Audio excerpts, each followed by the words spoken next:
Hey Terry, how's it going? Yeah, Man, good. do you like pina coladas? Because if I was 10 years younger, you can definitely buy me one. Pina colada, getting caught in the rain. I'll be your Alpine Shepherd Boy. Welcome back to the Almost Sideshow, everybody. My name is Adam, and that is Terry, and we are back Hey. yet again with episode 5 of season 1 of Better Call Saul. Who are we calling? Better Call Saul. Yes, we are.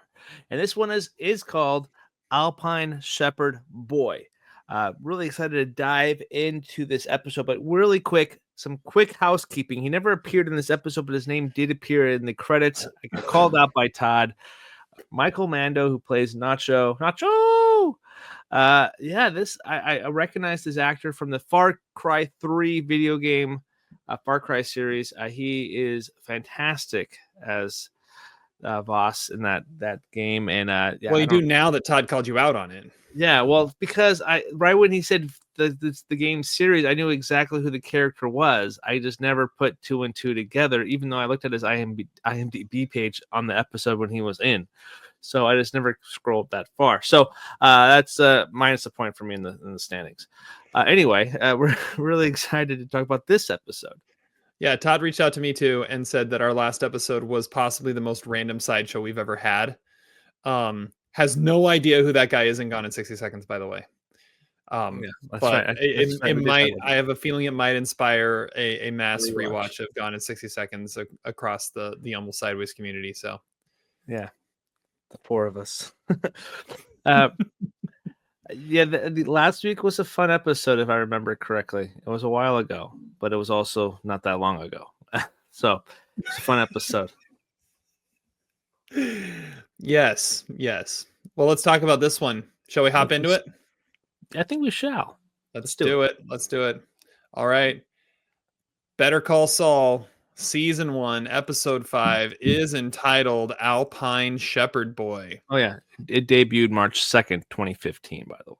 I was just about to ask you that question. Good. All right. I remember this time. Good job. Here's our synopsis.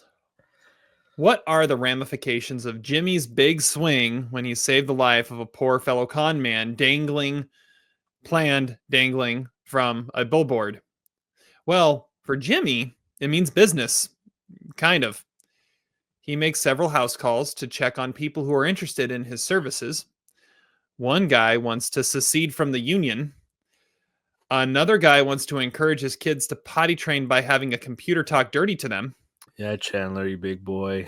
Yeah, and another wants to make her will out for every little porcelain figurine she owns.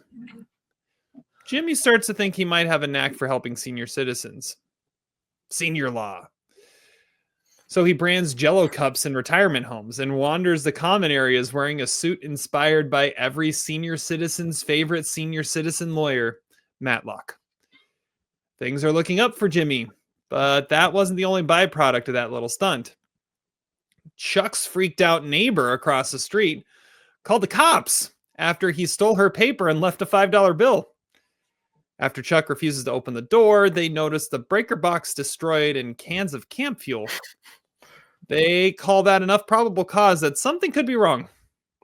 They break down the door and send Chuck into a panic. He ends up in the hospital, where Jimmy and Kim find him. After explaining the situation to the nurse, she wants him committed for a psych evaluation. No one wants that, including Howard Hamlin. But Jimmy knows that's just because that would make Jimmy his official legal guardian, and he wouldn't need Chuck's signature anymore to take his share of the firm and leave. Jimmy takes Chuck home and wraps him in his favorite space blanket. Then he has to explain himself and tell Chuck how much business he's getting after his stunt. This isn't Slippin' Jimmy. This is James McGill trying to catch a break. Chuck seems satisfied. Now we end with Mike in a very mysterious and ominous ending. He leaves his parking lot stand, hops into a very familiar classic car, and hangs out outside a random lady's house. She obviously recognizes him.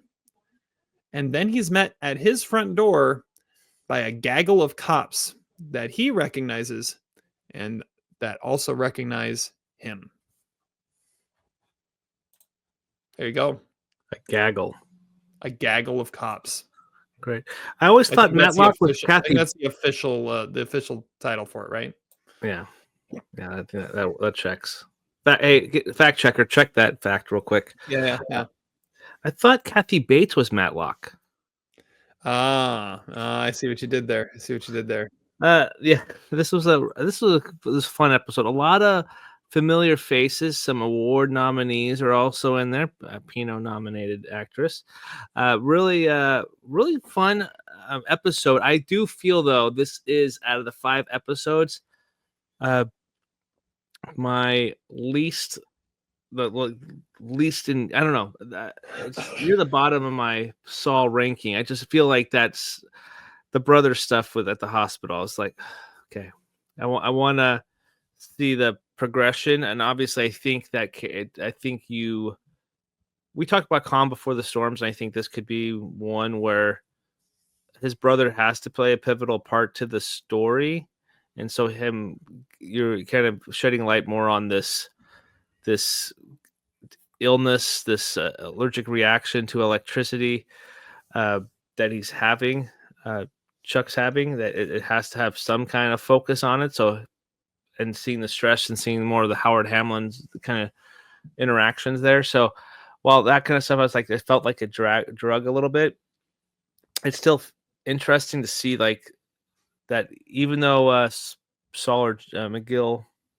James McGill could actually have a lot of power over the company if he just does the selfish thing and just puts him in, get him checked out, but he chooses not to for the sake of his brother, possibly loyalty or love, whatever the case is, because no one really wants to see him get it, going for his testing and stuff like that. So I think there's good character stuff with, Saul there, also with Kim too. So while it's not my the most exciting stuff on there, I think there's some really good nuggets of character development there too. But it's still a solid episode. If this is like a bottom episode in my head, but that's still a really solid episode. I think the show is still clicking and still feeling, but also it's pacing itself in some of the story beats, because we're halfway done now. We're halfway there, as it were, for season 1. Pretty close. I mean, is it season 1? How many episodes? Season. 10, just 10 episodes in season 1. Okay. Yeah, so we're halfway. I realized it was 10. We're looking for 10. 10. We're looking for 10. Yeah. So it sounds like you just don't necessarily like the Chuck storyline that much. I think it's when he's out doing his Saul stuff, that's obviously the most interesting stuff. But the Chuck stuff for me, it's like, especially they focused a lot on it. I do get the Chuck stuff that is important, because it tells about like why he's going to eventually become Saul Goodman. I think that has something to play there. But this episode, especially when they spend so much time in that hospital, and I get it's being disproved that he is actually not allergic to electricity, like he's saying, which I think we kind of all we may have had our doubts that he was or was not, but I don't know. It definitely it seemed like this episode was different tones, because it was tonally different when he was meeting with the 3 clients, and then when he goes into the hospital, it's completely different vibe, and then it goes back to when it's Mike stuff. It goes back to that Breaking Bad vibe. So it's like 3 different tones of how the show is set up. That's fair. If that makes sense. Yeah. I think a solid episode though. Yeah. But if you're saying like this is easily the worst episode so far, you're too focused on what could be happening and not enjoying what you're seeing. Because like you said, the best parts are when so far have been when Jimmy's out doing his thing. Jimmy's out doing his thing for most of this episode. Chuck's got 3 scenes. He's got the opening, he's got the hospital, and he's got Jimmy having to explain himself at the end. The rest of it is Jimmy doing his thing. You got Jimmy hanging with the crazy rancher that prints his own money. You've got him meeting with the crazy sex toilet, and you've got a meeting with the porcelain lady and at the senior citizens home. Like Jimmy's doing his thing in this episode. Yes. And you're just getting, and I looked at it more as the Chuck stuff was that little slice of, remember, this is where you're at though. Like he's trying to make it, but he's got something kind of dragging him and holding him back. And it's all this stuff he's got to deal with Chuck. And then the whole thing with Mike just is, it felt a little Breaking Bad-esque, but I kind of like how this show can change its tones like that and flip the script. I don't know if I necessarily appreciate the fact that of how you have these moments like that, where it almost feels like you really had to see Breaking Bad to understand what's going on, which I get. I mean, this is a show that's a spin-off of that. But other spin-offs, you don't have to have seen the source material to get into. And I feel like you don't care about those last few minutes unless you've seen Breaking Bad, unless you know who Mike is before that moment. Because otherwise, all of a sudden, it's just like this one random character that he just sees every time he gets stuck trying to leave the courthouse. Now is getting a whole side plot. That would be the one thing I'd say with that. But having seen Breaking Bad, more Mike is always better, and seeing what he's doing here. And it was mysterious, and it was much more mysterious until I checked the IMDb page and saw character names. But which is what I had that had to be who it is, right? That had to be who that character was. There was really no other option there. But it's a Breaking Bad tie. She was in Breaking Bad for. Was she? Yeah, one episode. Okay. I think it was like one of the middle seasons too. So. All right. I know that because I remember the granddaughter a lot, but I didn't remember. They really didn't focus on. Well, I guess this is an old show, but we're spoiled everything. They're not focusing on Mike's daughter, played by Carrie Condon. But Pinot nominated Carrie Condon. Yes, Todd had texted me and said, "See if you can spot the future Oscar nominee that's going to pop up in this episode." And I didn't. I did, but the only reason I did is in the opening credits I saw Carrie Condon's name come across, and I went, "Oh, okay." I wonder where she's gonna pop up, and then sure enough, there she was. Okay, and to backtrack on some of the stuff you said to respond to that. I think you're probably right. That's a fair criticism of me maybe focusing too much on where the stuff's going and trying to pick up on all the little stuff. That's sometimes maybe the hard time where I watch the episode and I fill out my rankings as I go on the computer. So that's something I've always done. So so I don't forget stuff, because I know I would. But I think that's a fair criticism. And there is a recognizable face in that. The doctor is a very recognizable face to me. I knew exactly who that actress was in that scene. And I think that scene is going to play a very pivotal scene in that hospital. But that was the one that was like, I don't know.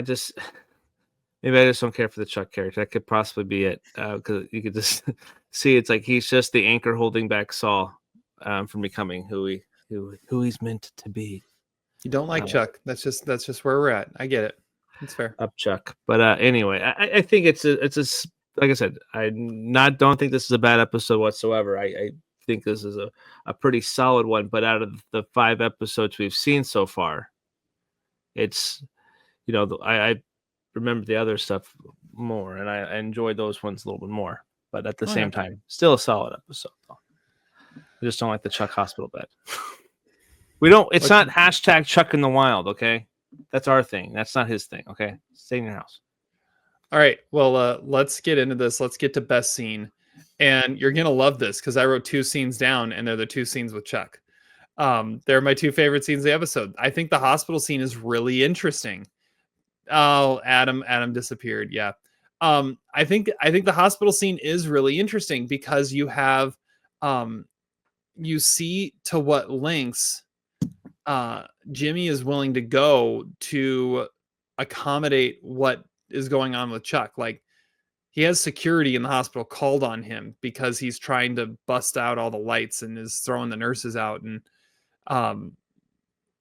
and refusing to get Chuck the help he needs, right? The nurse or the doctor shows, this might not be real. This might all be in his head, but it's really deep in there. So we can't really, it's going to take some time to work it out. Like, I thought that whole conversation of really getting into the weeds of what is really going on with Chuck, because all we know so far is something, and he can't leave his house, and make sure you're grounded and all this stuff.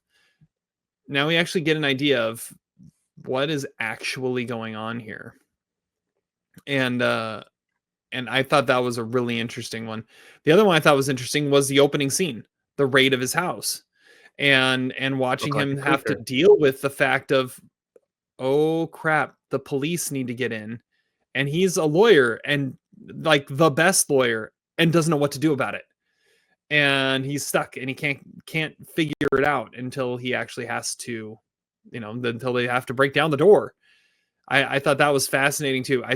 I find Chuck really interesting because, I don't know, it's just his whatever is going on in him is really fascinating to watch, and especially how it's affecting Jimmy. I just thought of another show that Chuck's in that I actually like. This you're talking Heroes, but that's not a really great show anyway. But he was cool. Like a character named Chuck or Michael McKean? The actor. The actor. He was like the boss. He's in a ton of stuff. He's in a lot of stuff. But I just was, as you were talking, I was thinking about the guy. I was like, oh, I remember what show he's in now. Yeah, those scenes are good. I prefer, like, my favorite scene with him is when he's doing his Requiem for the Dream stuff, and he's running around outside, and then he's getting the opening was very interesting. Like, Karen called about the newspaper being stolen. I thought I was like, oh, what a fun thing to do. Right. And then it is interesting too, if you look at the last sequence that he's in, he snaps out of it pretty well. He's like, I'm gonna go cook, and just kind of stands up after, like, at the fact. So it's like he's a very manipulative character. So it's obviously, like I said, that hospital scene's gonna play a big part of it. I get it, but and did exactly what the doctor said. What Jimmy said he would do too. Mm-hmm. Yeah. It's like you're freaking out, and it's getting worse because you think I'm pulling a con, and it always gets worse. And as soon as he was convinced it wasn't, he got up and was fine. Mm-hmm. Yeah. And are we supposed to? So you think Jimmy was unaware that those beds were electrical? Those hospital beds. He's never seen a client in the hospital. No, what, Jimmy or Chuck?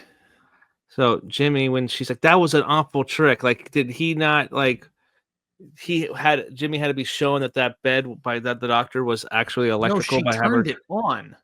Correct, to prove, like, hey, he's making this up. But wouldn't Jimmy already know that?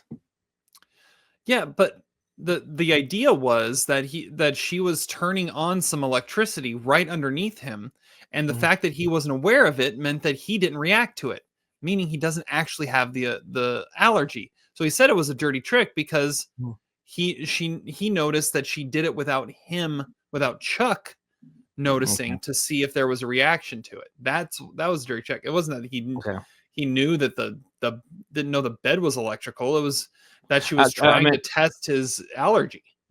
So I'm sorry, maybe I get that back. Chuck, how would Chuck not know that the beds were electrical? He was sitting on I don't know. But it was turned off. It was off at that time. Jimmy came in and turned everything off, and she turned it back on, and nothing changed in Chuck's demeanor. And obviously, you gravitated to those scenes, and I was like, "What's next?" To be fair, okay, I get it. I So what you're saying is, in your brain, move on. Yeah, I got distracted by the actress in this scene, and I was like, "Oh yeah," I couldn't stop thinking about what she was in. So that's part of me not pausing the show, just letting it run. So I probably missed something. Just throwing it out there. Okay, my favorite scene is the Mike stuff.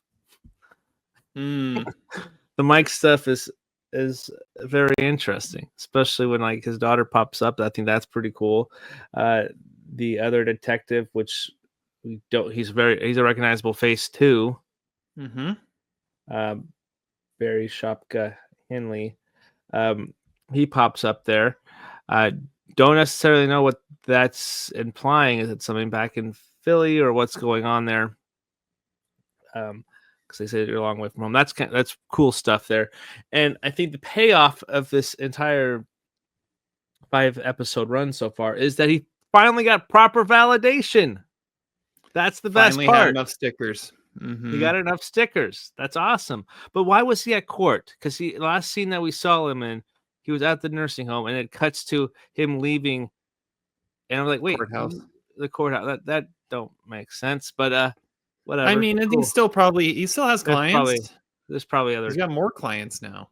Definitely a lot more clients. But yeah, the validation scene of him getting the proper stickers, I think that was good to finally see. It's like, I got the proper stickers, and I got this. If you need a will, call McGill. And see, those scenes with Mike were probably my least favorite scenes because they didn't fit with everything else that was going on. And all of a sudden, we're trailing off on this side character that we all know and love because, like I said, because we know him from Breaking Bad. But now it's like it completely changes tone and turns into something different because now we got to follow Mike on something, which, I mean, it's going to be fun. But also at the same time, like, okay, that's weird. Yeah. And it just got weirder. And okay, now we're really weird. Yeah, you're not wrong there. So if I had to pick something different, because you picked 2 scenes, I do like when he's meeting with the 3 clients, specifically Thelma. I thought that was pretty cool. She does her own stunts. Definitely should have been June Squibb. Kind of looked like her too. I was like, what's he waiting on? Oh, it's a guy. She's coming down. all we needed was the from Up, when Carl Fredrickssen's doing it. It's the dun dun dun dun dun dun dun dun dun. Like, yeah, it's pretty good. It's pretty good. Yeah, I love how you keep crapping on stuff or loving stuff, and I give the absolute opposite opinion, and you're like, oh yeah, no, you're right, and then just come on, man. Yeah, you're right. No, you're not. It's great. But what you were saying though about the Mike stuff, though, it's totally different because it's not Better Call Saul stuff. It's Breaking Bad stuff, right? And because we have that connection to Breaking Bad, that's why it kind of takes you out of the actual show that we're in. So that in that aspect, you're right. But as my favorite thing, because that's obviously one of our favorite characters, I was like, right when they started focusing on him, I was like, oh, what's going on here? This is interesting. So we'll see. So what's all right? Next? Biggest douchebag. Big Ricky Spies. Prince's face on his own money. He was going to pay him $1 million in currency he can't use. How is he going to pay the court fees with that? We're getting in on the ground floor, though. Like this is the money that will be used in America's Vatican City. America's Vatican City. I want to secede from the Union. Yeehaw! Oh, that was the opening. I remember that now. Yeehaw! Oh my word! Yeah, I wrote it down as Richard Call Me Ricky Sipes. Yeah, this guy. I saw that car you're driving out there. American. Yeah. Yeah, that's what was a good man can't get ahead today. That's what that's a good one. Yeah. The government is killing the spirit of entrepreneurship. It's tragic. It's un-American. You're just a lawyer I need. It's like we're gonna have a long time to a lot of courts and a lot. Yeah, we can definitely take it on. My fee is $4.50 an hour. Yeah, Let's just call it a cool $1 million. He was like, "Oh," he perked up a little bit. He's like, "Whoa, really? Pay half now and half later? That's pretty cool." Getting on the ground floor of the Sandic Republic. Oh my word! Yeah. All his taxidermy props he is behind the him too. worst. The worst. All right, we agree on that one, and I think we'll probably agree on this one too. Biggest stickman of the episode. Tony the Toilet Buddy. Tony the Toilet Buddy. Oh, Chandler. Oh, that was such Put a it big in, one, Chandler. Chandler. That was such a big one, Put Chandler. it in there. I was like, wait, what is it? Wow.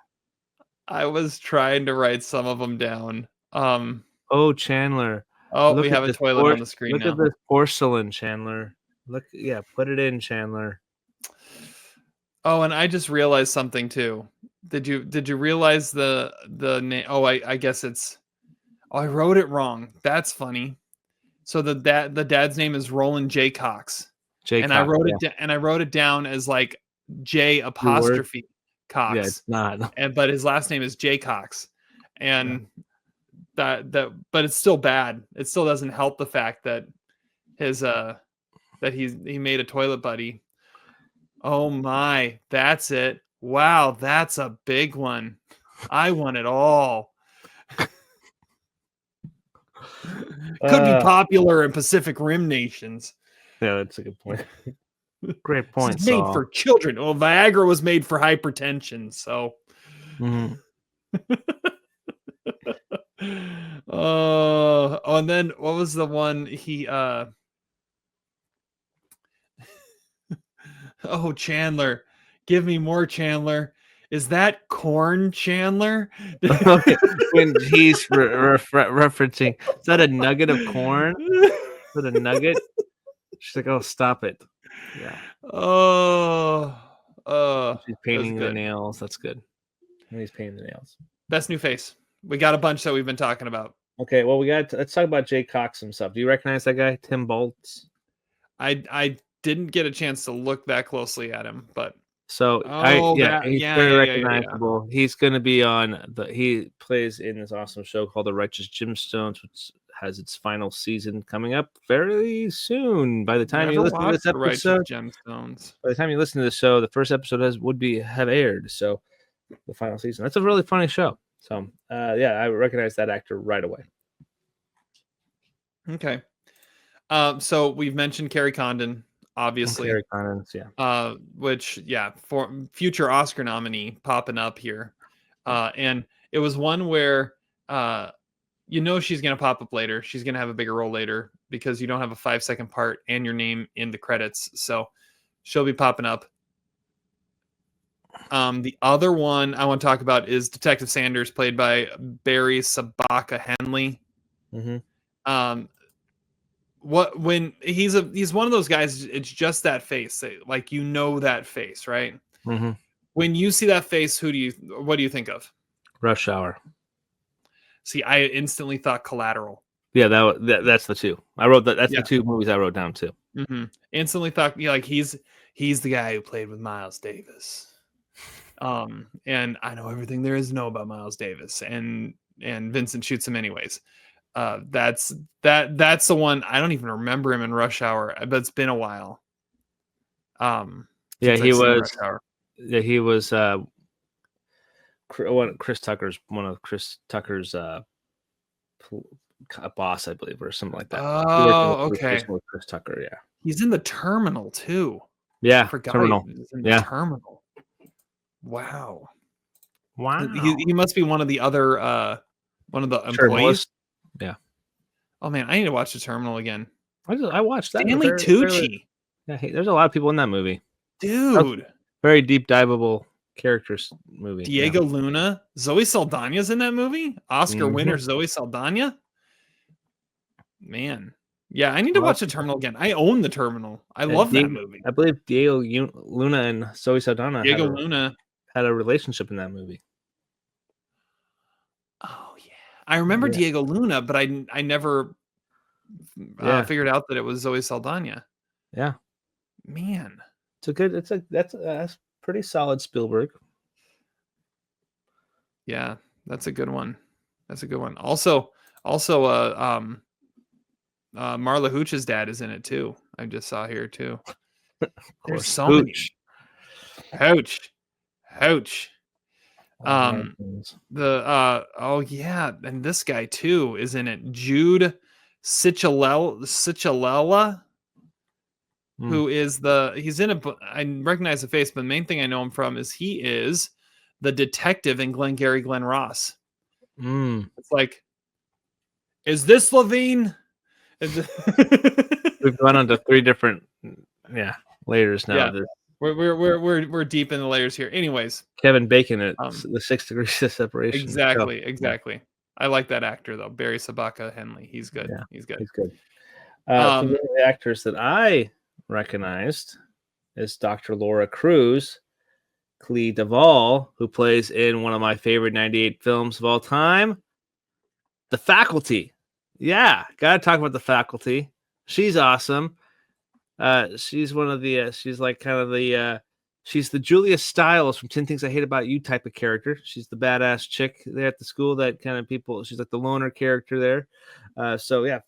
She's pretty dang awesome in The Faculty. So when I saw her pop, I knew exactly who that was.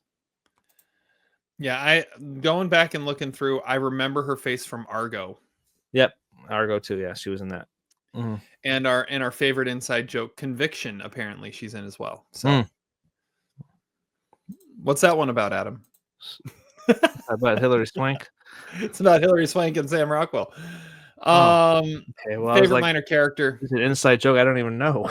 But I get it now. Yeah. All right.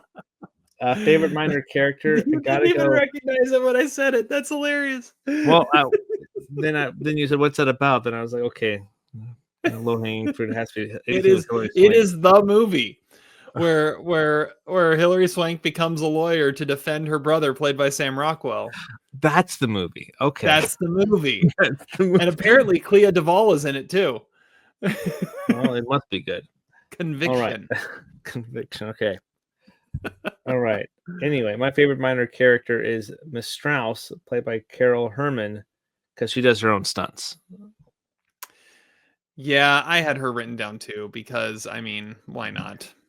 Missed opportunity. It should have been June Squibb, honestly. It should have been. It should have been June Squibb. We're on a June Squibb high. And she kind of looks like her. She kind of does.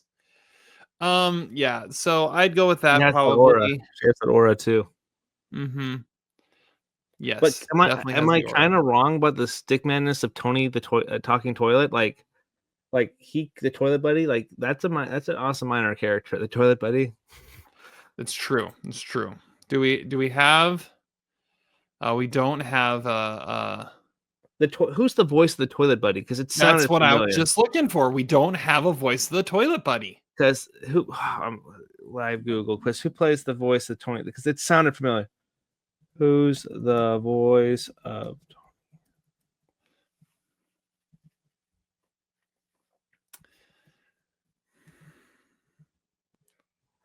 All right, I'll go with someone. While you're looking that up, I'm gonna go with someone else. My favorite minor character is gonna be Chuck's neighbor, played by Rose Liotta. Now, I don't know if there's any relation to Ray Liotta with Rose Liotta, but her IMDb page is interesting. Her bio says Rose Liotta was an actress and producer known for Better Call Saul, Cafe Destiny, and Graves, and she died.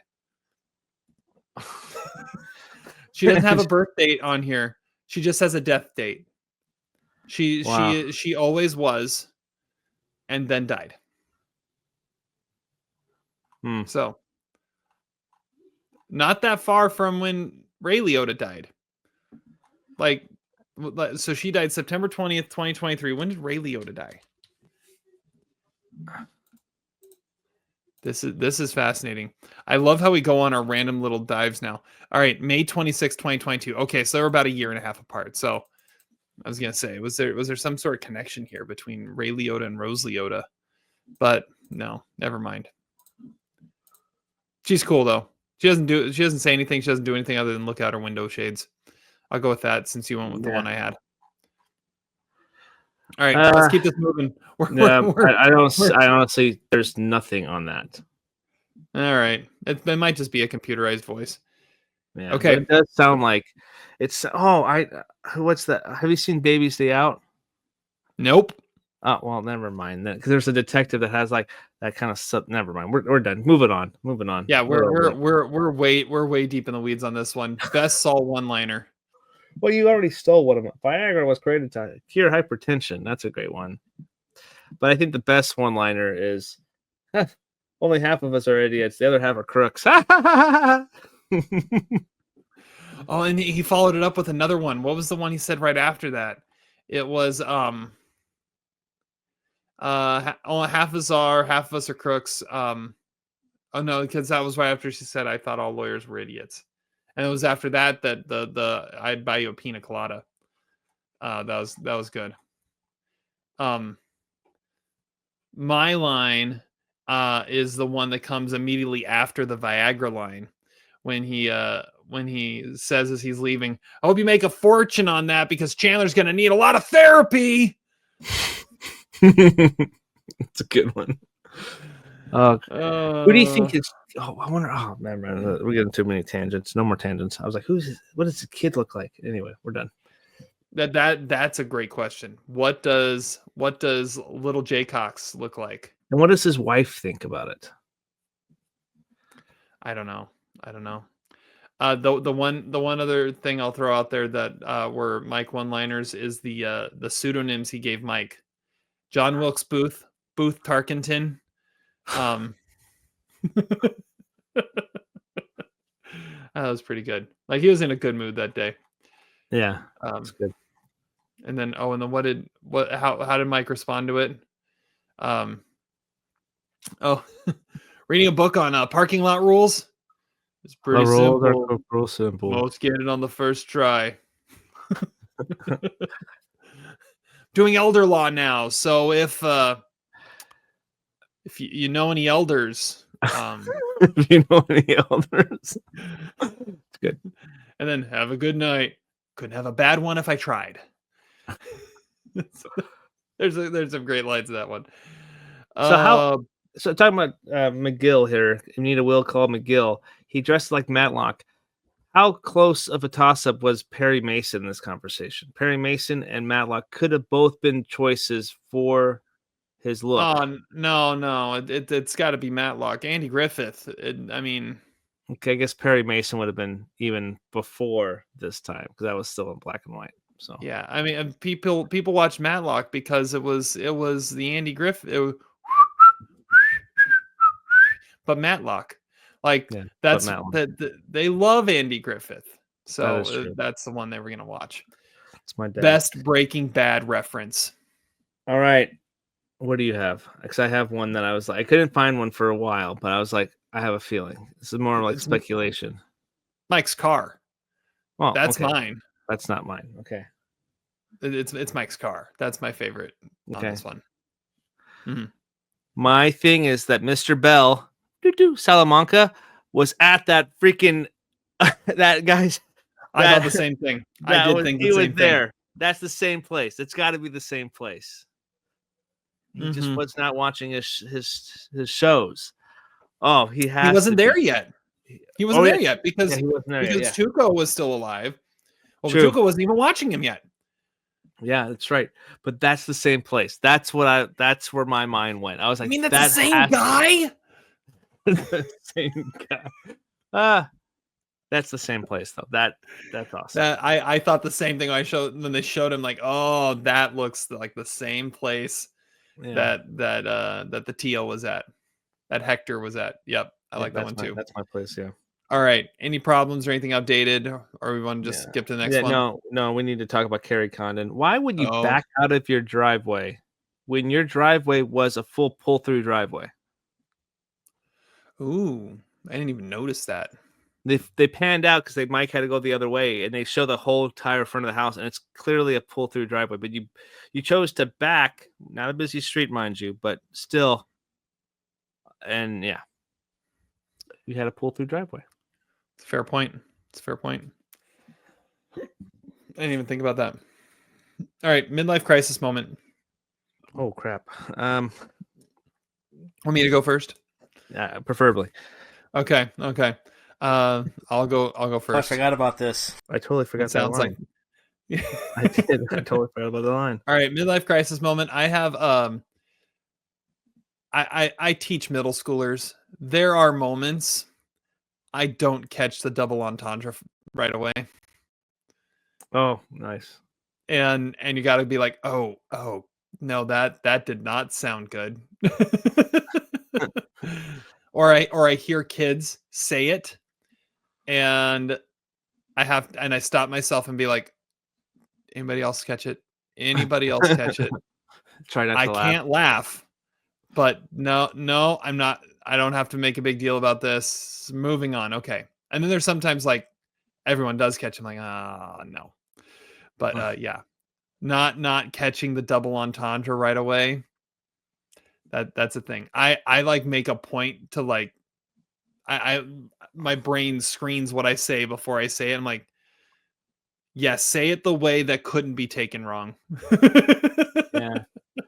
I have podcast brain, so sometimes I kind of say stuff then regret it. So I've done a couple of double entendres. I'm like, oh, okay, maybe.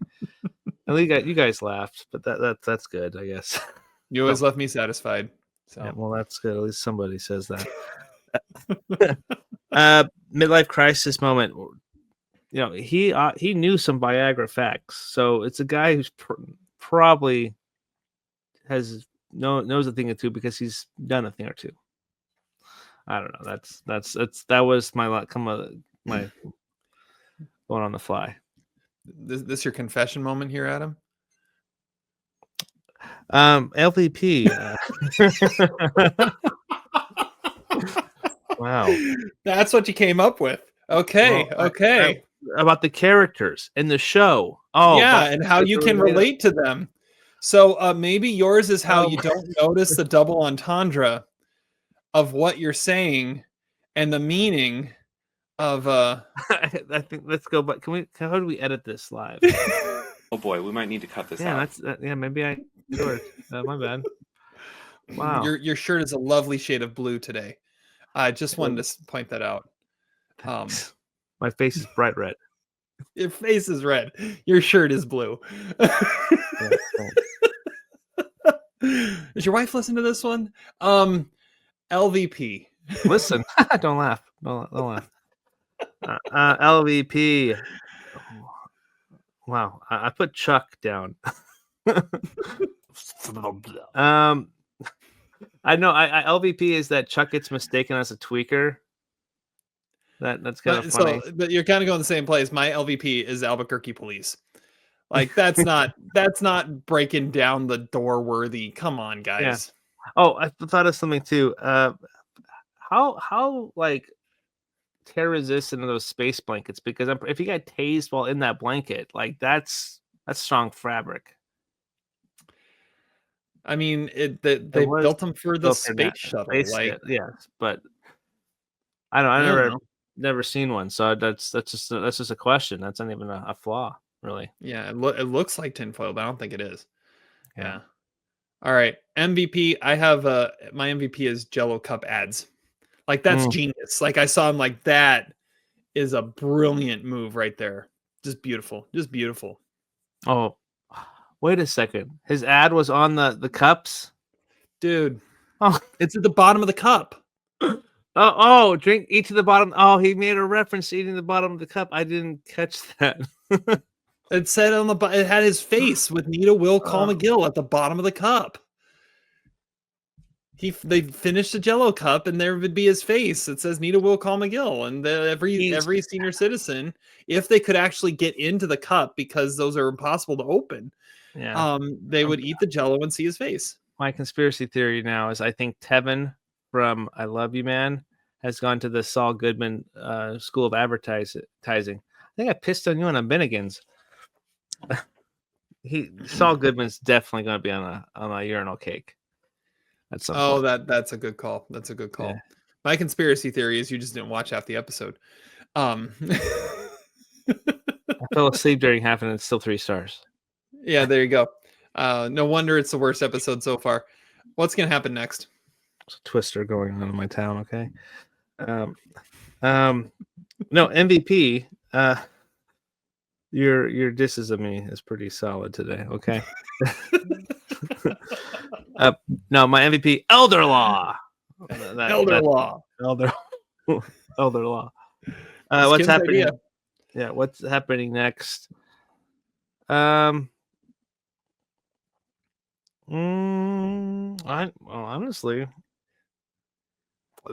I don't know. The Mike stuff's pretty cool. Is it something that's going to happen? Is Mike involved in something? Is what the detectives there? Is there something from what's happening now within the show universe, or it's something that's happening? A callback to when he's in Philly. I think it's Philly. I think something happened. It's chasing him down. I'm gonna say he went to Albuquerque because his daughter's there. His daughter finally saw him. His daughter called Philly and said he's here, and they came and found him. I don't know what it is. Is it in relation to what we hear him talk about with the half measure and full measure in Breaking Bad? It might be. Who knows? But I think he's gonna need a lawyer, and that's how his favorite stickerless lawyer is going to come into his life a little greater capacity. Okay, that's a good shout. I want to see Nacho come back because I think he's going to come back in the next episode or two and realize that he's got to be back at some point. Yeah, I think it's the guy from Far Cry 3 for crying out loud. How can you not see it? Well, yeah. We got to find out what happens to him. Like, why is that character not with Tuco anymore when we get to Breaking Bad? This is true. And where is Tuco? That's another thing too. Is Tuco just kind of like sporadic, or because he's set up? Why would you introduce that character? I guess you would introduce that character to try to start some other stuff too. But it is something like it's going to be a question if you don't have him pop up at least a couple more times. It doesn't have to be a lot. Which I think the Nacho character is probably the more interesting character at this time for in the show. But Tuco had a lot of like crazy moments in the Breaking Bad universe. So you're trying to separate the two shows. Nacho's by far the more interesting in this show. So having him back and having him kind of be like, kind of want to maybe break away from Tuco at some point. That could be something too. I don't know. But in doing his own thing, because he kind of has McGill as his guy. Yeah, it'll be interesting to see. Yeah, those guys are coming back up. It's just a matter of when, not if. Mm-hmm. So yeah, exactly. All right. Well, we got half a season left to go for season 1. I'm excited for it. Yeah, me and too. I'm excited for the new segment, Confession Time with Adam. This will be good. Running segment on the sideshow. Yeah. Huh? Yeah. Until next time in Vatican City. My name is Adam. That's Terry. I'll do better on my commentary. I'll make sure I watch the whole show in its entirety. Anyway, it's the bomb. Yeah, it is the bomb. And without further ado, what's oh my god, I just embarrassed myself again. Jesus. I don't know what just happened. I was trying to do the yeehaw. That's what I was thinking. I just totally forgot. You forgot the word yeehaw. You forgot the word yeehaw. What is something broken Adam tonight? I don't know what's going on. It's a thing called talent. They don't got it. Not tonight. All right. Well, I'll wrap us up with Better Call Saul. And sit and spin, you buttholes.